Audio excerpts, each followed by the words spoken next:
Why do we build on 2B2T? It all eventually gets destroyed anyways. Whether it's a random player who just stumbled upon your base, or your basemate turns out to be an insider. At some point, all bases on 2B2T eventually die. It's just a way of life on a server that is anarchy. But who says that if your base gets griefed, it has to die? What if griefing didn't even matter at all? That is what a player by the name of Hermeticlock asked himself in February of 2017.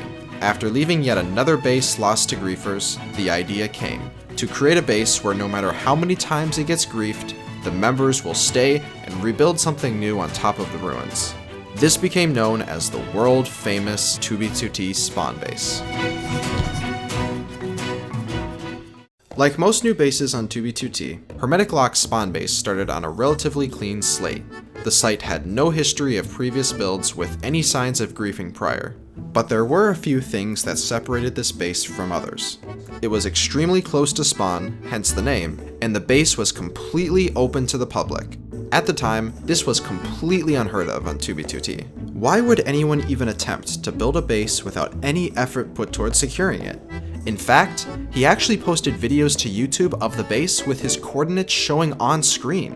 And surprisingly, for the first few days of the base's existence, there was next to no griefing. Keep in mind, this is an anarchy server, but anarchy doesn't necessarily mean you have to grief. Instead, players actually started helping build and expand the base. So much so that players who've only played by themselves with bases in the millions died back to spawn just to be a part of this project. However, the initial rise of this base wouldn't last for long. Just 3 days later, the base finally saw its first grief. But it wasn't even that bad. Just a few bits of TNT and flint and steel, and that's it. So the building of the second iteration of the spawn base began, and thanks to all the players helping out, the base has become even stronger this time around. Many builds were created, which included a farm, houses, a water slide, and a giant windmill. The players that built these structures were originally called the Spawn Builders Guild, which actually ended up becoming the foundation for what is now known as the Spawn Masons, the infamous 2B2T group that is known for their huge projects like the giant obsidian Spawn Mason logo. A few days later, after all these builds were made, well, of course they were griefed. And this time, they were lava casts. So if the ground was covered in cobblestone, where else would you go? Well, up of course. So that's what Hermeticlock and the builders did. In fact, some of the builders actually started incorporating their builds into the lava casts, and this was just one of the many unique building styles seen at the spawn base. So the cycle went on. Build, grief, build, grief. And the crazy part is that the builders didn't even care about the griefing at all.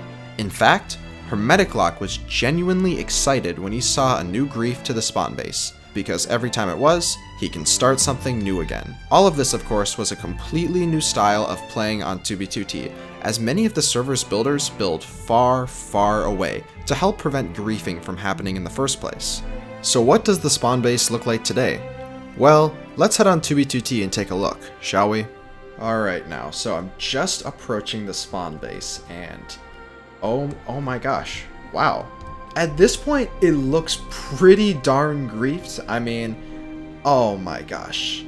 It is just all random cobblestone just from old lava casts. But down here, it seems like it's all been like flattened out. But yeah, oh, look underneath here. Let me just free cam here real quick. It is just all blown up all the way down to bedrock. This is just crazy. And so what is this right here? Okay, so someone has taken some mossy cobblestone and built like some kind of hole, I guess. Now, of course, the bottom level here isn't the only part of the base, so let's actually see what's up there. And oh my gosh, is there just so much going on up there. And oh, okay, so I can either scaffold all the way up there, or I think I'm gonna try to actually use my elytra. So let's put these wings on and let's see if we can get up there. Here we are. And nice.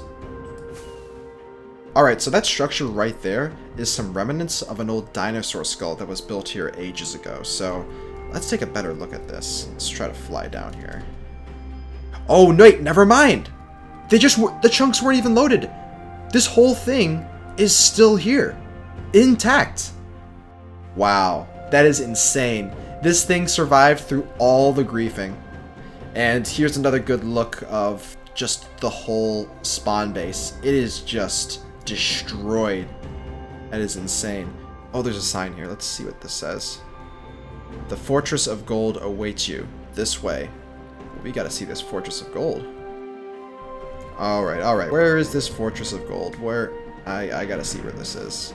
So I followed this path here, and it seems like there's some stairs going down, so this might be where it is, but we'll just have to see. For the Golden Lands of Glory. Got some pressure plates here. I think this is leading us to the right place. The sounds of these pressure plates are kind of annoying. Wish they would have used gold blocks on the ground instead of these. Jeez. Alright, so it seems like the tunnel is about to dip down here. Let's just take a look. And okay, we got a ladder here. And whoa. Oh yes, I know what this is, and I can't believe it's still intact too. Okay, what does this sign say? To world famous hermetic lock spawn base. No way. The gold farm is still intact. This is crazy. Caution, watch your step. Oh geez, yep, that's a long way down. You know what? Let's test out this gold farm. So I guess we just have to hit them and then just jump and oh yep, here they come. Oh my gosh, this is a fully functional gold farm and it's not even griefed yet. Well, I bet you after this video that's gonna change, but still, this is a working gold farm on 2b2t, and yeah, you can see how slow the pigs are approaching and falling. That's just because the server is super laggy right now. So we did miss another area that was over here, so let's actually head back down this ladder here. So I was actually over here once before for a spawn mason meeting, and this was actually somewhat recently, but wow, lots of the structures I remember being here are actually still intact, and there's even some map art here. Look at this. What's that? We got a chest here. Extreme bleaches, do not touch. Oh, well, it seems like someone already touched it. So even though this is 500 blocks away from the spawn base, it's really cool to see this area still intact. I mean, it's just so cool to see. Alright, so I think we've seen enough here. Let's actually head back to the spawn base, just for a last peek. So there you go, guys. That's what the spawn base looks like right now. It has certainly seen better days, but you know, griefing is just a way of life on 2b2t. You just have to expect it for a base being this close to spawn. So why did Hermetic Lock and the builders decide to build a public base so close to spawn with the intention of all of their work being destroyed anyways? Well, there's something that Hermetic Lock likes to call the sandcastle mentality. As any player on 2b2t goes through the cycle of building and seeing their build get griefed, that player will eventually learn and accept the destructive nature of the server. It's like building a sandcastle. Nobody would ever expect that one would last forever. Either someone steps on it or the waves just wash it away. It's something that all players on 2b2t eventually realize.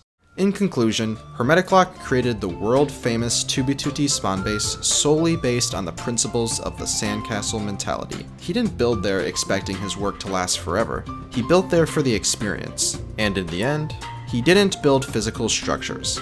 He built friendships. The builds themselves may have been destroyed, but the friendships gained last forever.